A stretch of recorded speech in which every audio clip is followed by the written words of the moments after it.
warahmatullahi wabarakatuh. Waalaikumsalam. Buya yang kami hormati dan kami muliakan, kami mau bertanya tentang pembagian warisan. Bagaimana pembagian warisan yang ada sebagian harta warisnya itu tidak dibagi, tapi hanya turun waris, kata istilahnya. Jadi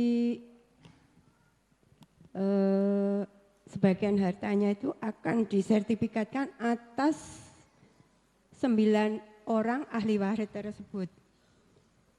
Apakah pembagian seperti ini sudah sesuai dengan syari? 9 orang itu gimana sih? 9 orang maksudnya? 9 orang itu ahli warisnya, Bu ya. Ya terus betul kan? Berhak. Bener kan terima dari ahli waris? Terus diapain? 9-nya ngapain? Jadi ada sebagian harta warisnya itu tidak dibagi, tapi diatasnamakan 9 orang jadi satu sertifikat gitu, Bu ya. Tapi miliknya 9 orang kan? Iya. Baik. Yang saya tanyakan, apakah ini nanti yang dikhawatirkan ke anak keturunan kami yang mungkin ada yang belum punya anak, begitu Bu ya. Mohon penjelasannya Bu ya. Baik. Pertama masalah waris. Bebaskan diri Anda dari konflik waris. Ini langsung saya tegur yang bersangkutan yang bertanya. Jika ini permasalahan dengan Anda, khawatir masuk di hati Anda, hati yang kotor. Tapi ini kalau bukan masalah Anda aman.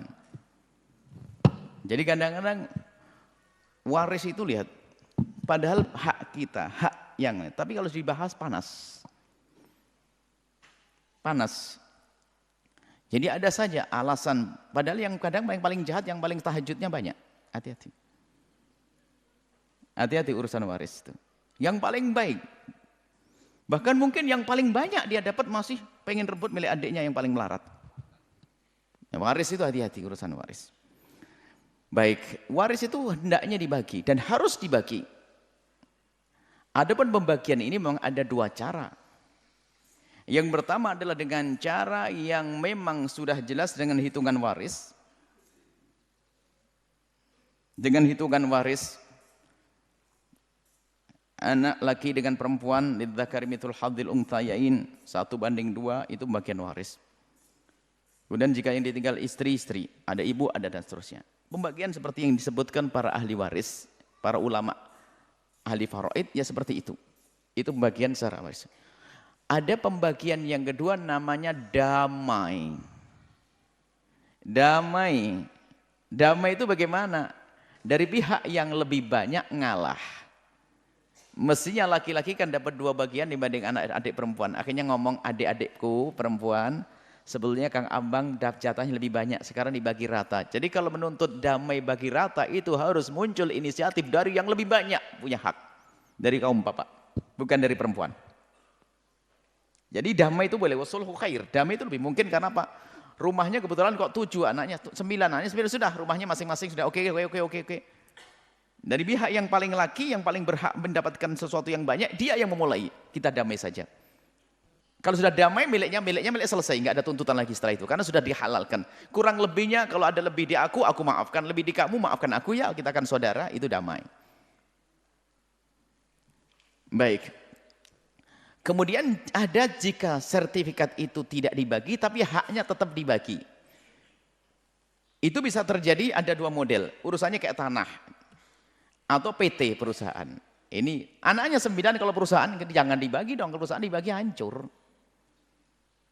Mau dipetak-petak perusahaan? Enggak, maka perusahaan ini sertifikatnya anak 9, baru benar. Baru nanti yang dibagi apa? Pembagiannya sesuai dengan sahamnya seperti hitungan waris. Kalau dibagi pabrik itu rusak.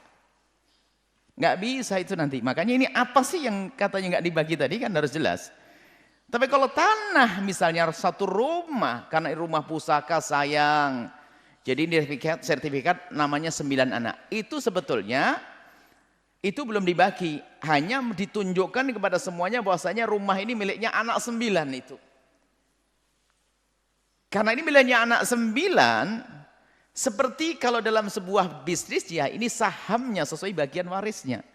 Dari rumah itu saya dapat bagian seberapa seperti bagian waris saya. Jadi makna milik bersama di sini harus difahamkan makna itu. Jadi ini milik bersama bukan berarti sama-sama tidak memiliki. Tapi justru kita memiliki hanya dikumpulkan saja, belum dibagi. Nah, kalau sudah begini hendaknya dijelaskan nanti bahwa dari rumah yang tidak dibagi tapi sertifikat yang bersama-sama harus didudukkan. Dari satu rumah ini saya sebagai anak laki-laki dapat bagian begini-begini. Dari rumah itu berapa persen yang milik saya? Adiknya. Dan nanti kalau tiba-tiba mati, ya mungkin yang lain nyusuki.